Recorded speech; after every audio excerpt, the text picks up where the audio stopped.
A contract for deed is when the seller is actually financing the buyer. Pretty much the seller's the bank. You work with them depending on what the terms are. So I see the contract for deed as a win-win, an opportunity for the sellers to be able to sell the house at a premium in this current economic market, and for buyers to be able to afford a better monthly payment as well.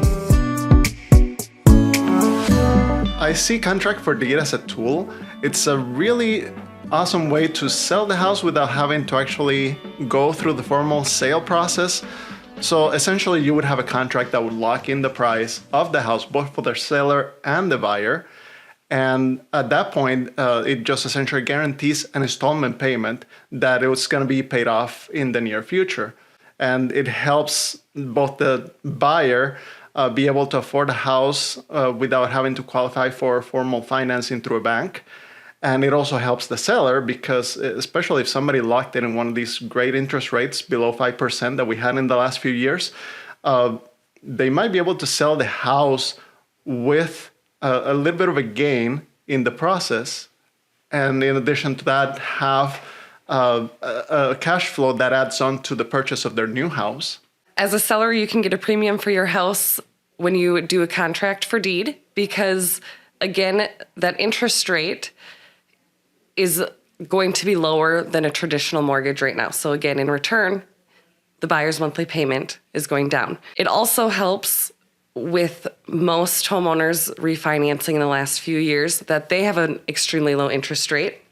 So they can charge more than what their interest rate is, and they're making money every month off of the installment payments. There's a few things to look out for. I think one of the biggest concerns when looking into a contract for deed is the fact that you're not getting the proceeds up front. So your house might be under contract to be sold, but it's not sold. You don't get the funds at the moment. You might get a down payment on the house, which would help do the down payment on the house you're buying.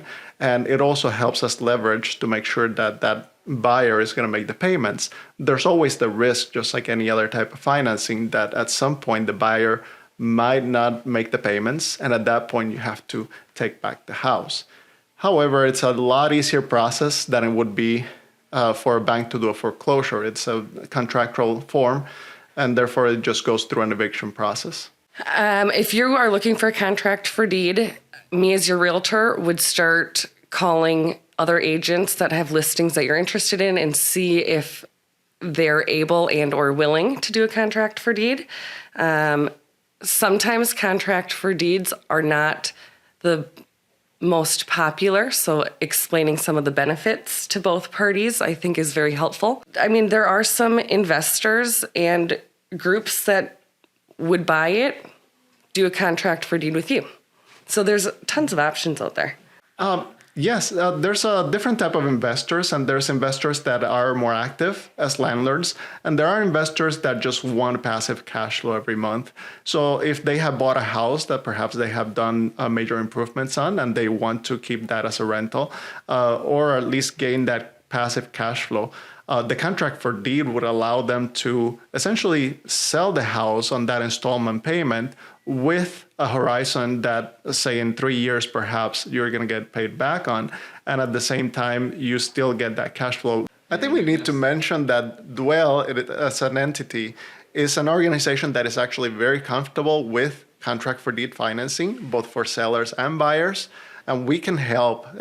All of our agents are equipped with the best tool ever, which is other agents that are willing to help them.